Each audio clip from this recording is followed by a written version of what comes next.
it.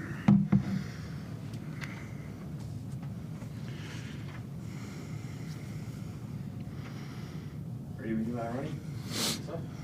You must be wrapped with that, Simon. I mean, we were sitting here a couple of weeks ago, you called the performance absolute trash and disgusting, horrendous. What an All those things. Yeah, all we can run backwards, though. But 2 weeks later, it's just almost unrecognisable, wasn't it?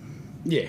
Well, obviously, you know, it was a rough weekend, first leg of the weekend for us this weekend, and I think there was a bit of a dent in the pride. Some different personnel. You know, some guys didn't get to play last time against Melbourne United, and I thought our matchups were a little bit better tonight. But I thought there was a bit of a sting in the tail coming from you know, some of our defensive lapses on the game against Perth. So there's a little point to prove. It was good to see the boys respond. Just to see Gary play such a role in the first half to really get you going. And The whole game, you know, like defensively, he's up the floor. You know, I thought that was a really impressive game. Obviously, he made a couple of shots early, but you know, 11 dimes, one turnover. That's what you want from your point guard. You get that in full court defence and pressure on the ball and creating turnovers and controlling the pace. The rest of it's gravy, and he did it all tonight. It was good.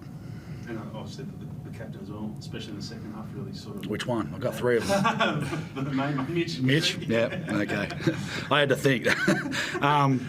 Yeah, no, look, he's been, as usual, just consistent. I thought he was exceptional tonight. You know, it was a great performance by him, and you know, he had to carry a load from the first game as well against Perth, and to come back that up. You know, everyone knows his physical limitations at the moment in regards to being able to work away from the court. So to come back off that with a short turnaround and a lot of travel is a really great effort. Mitch, the team defence tonight was particularly impressive from my perspective, and I guess I'm just wondering, you spoke about some of the ball pressure that Gary put on, really taking their point guards out of it a lot, but as a team collective tonight, is this one of the best games you've seen defensively? And I guess how do you rate where they're at as opposed to where you ultimately want the team to be? It's a little nearer where we need to be. Look, one thing I want to throw out the last 2 games. Firstly, the Melbourne United game was a tough one. Yeah, a couple of guys pull out on the day. Those guys, the guys playing, didn't take any reps during the week as far as to how to defend things. You know, you got to get those reps in. Those guys were on the green team. They were running Melbourne stuff. So they've had to come in and make a contribution, and it was difficult. And those things happen. But we also came up against some pretty darn good shooting in those games, and that can be demoralising at times. You know, like I think of that, even that first quarter against Melbourne last time. You know, Shea Illy does a ninja fly kick with 0.1 second left on the clock, and drops a 3. You know, if he doesn't drop that and we go on the other way, you know, it's a good shot for us to allow. Chris does a ninja fly kick on the other 45 and trying to get it, and it drops. David Querrid's an 18-foot rainbow baseline fadeaway jumper with Mitch Creek with a finger in his eye. It drops. Like, there was tough shots made. And I think sometimes when you focus in on the other night when we played Perth, Brady Manick's shooting was incredible. Bryce Cotton was incredible. Corey Webster was incredible. You know, sometimes guys make shots, and everybody wants to talk about the defence, but you know, God damn it, praise some of these shot-making ability of these guys as well. Tonight, Melbourne didn't make some of the shots, and all of a sudden it's a great defensive performance. Yes, it was solid, and it was far superior to some of the crap that we served up in the Melbourne game last time, and better than what we did. But, geez, people love to just get into teams' defence. You know, it happens. There's great playmakers and shot makers in this league, and sometimes they get the better of you. I guess I'm talking about, though, how you managed to take them out. That was probably a message to all those out there, not so much yourself, mate. But I think more how you were able to take them out of their comfort zone and out of their sets consistently tonight. And I think that's, again, just from my perspective, that's where this team making strides in the right direction as a collective. I don't want to talk shop too much, but I think any time we can keep Melbourne out of transition or get them offensive boards and kick-outs to their shooters, you're halfway home, and I thought we did that tonight. I thought we did a reasonable job. There's some early transition baskets, but I thought for the most part we were pretty good at keeping them out of the open floor, and we did an unbelievable job on the defensive boards as well as the offensive boards. We're a very good offensive rebounding team. No one likes to talk about that. They'd rather talk about our defence. Gary, how do you see where this team's at? Not just defensively, but in terms of coming together. You've had guys in and out of the lineup all season long. We know that, and it's still a work in progress. But getting a win like this in pretty convincing fashion must feel pretty good in terms of where you guys are headed. I don't think that we see it as we happy that we got this win. I think we got a great team, so we just trying to find rhythm within the games that we playing, whether it is at home or it's in the road. So we see it more like we know who we are. We just gotta execute like every play. We don't want to say every game. We want to shorten up and just take it day by day and play by play. And at the same time, I think everybody on the same page, just as the coaching staff. How we approach the game is most likely we got to execute and be on rhythm. One win is not gonna do it. We're not gonna win a championship after one win. So we know we got to get there in order to accomplish the goal that we want at the end. I guess you mentioned the offensive boards, 15-4, second chance points. It must be a really pleasing aspect of the game today. Yeah, it was. It has been pretty much every game. I'm not pleased about all of them, to be honest, and that's going to sound ridiculous, but we missed some bunnies out there again tonight, and we missed some real bunnies again in the Perth game, where you just got 2-footers and they're just... So some of those offensive rebound putbacks are kind of unnecessary. They used to call them the Moses Malone one. I loved Moses. He was my favourite player of all time. But they used to call it the Moses Malone. Just throw it up against the backboard, get it and put it in. We had a few of those tonight. I think I heard that you said the other night after the game, what you were able to do in the fourth quarter, you had a chat after the game in terms of cleaning some of those things up. What was that specifically about then? Was it defensively? Yeah, a bit of both. If you go back to the game in Perth and a lot of the points that we're giving up are created by some really shitty offense, like some horrible turnovers. Like you've got a 3-on-2 and you throw it straight to a red uniform and it goes the other way and it's a bucket. That ain't bad defense. That's horrible offense, okay? Some of the times after free throws, and we're very good at getting to the free throw line.